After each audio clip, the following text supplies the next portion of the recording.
Hi, I'm Feliu. I would like to show you a few flies. They are excellent in the inshore or the flats on salt water.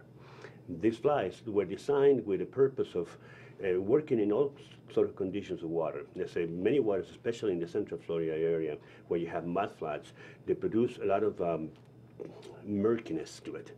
And we need flies that can push a lot of water because the fish switches from their sense of the smell and sight mostly to the sense of vibration to the lateral side to locate the prey.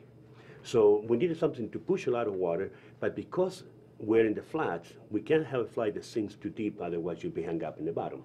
So we created a system to do this. Now this fly, the first one is going to be for tarpon, and it's an Estas colored fly.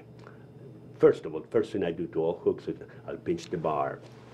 And not only because I like to preserve the fish, the species, but also if you drive into yourself, which has happened before, you can easily remove it without having to go to a doctor. So let's get started. I'm going to use a cylindrical hook. Also, this is an important factor since the waters are murky and you may not have the chance to see the tarpon taking the fly. You want to be able to have a hook that is going to help you in the process of lodging itself into the jaws of the fish. For that matter, by using the cylindrical hook, it was created so you can have long lines and the hook will fish, and then the fish will hook himself. But this is pretty much the same property which we are going to use. We're going to try to allow the fish to hook itself. If we don't have a chance to see it, we just hold on to the line tight and let them, when they turn around, the hook will roll itself into the jaw. As you can see, I have made a little ball of thread at the top of the bend of the hook.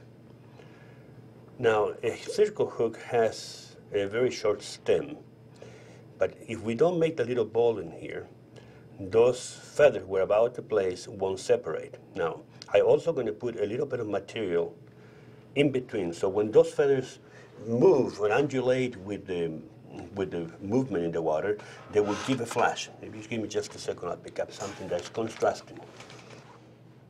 Just pick up just a little bit of this orange, make a little orange puff.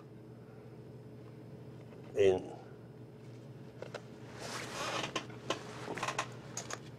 you can see this, but I'm going to cut it right here. There, just a little bit, not a big bunch. It's going to help you to separate those feathers and give it a little bit of a puff. So about the length of a shank of a hook, we place it so.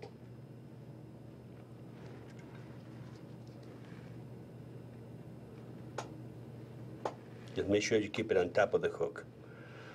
It doesn't rotate. Now you have the little ball now just became bigger. And that's good. There. Then we'll trim this leftover right here. There.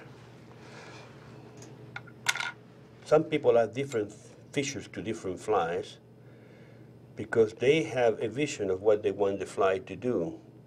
And the most important part is that it doesn't matter whether everybody's impressed by the fly except the fish.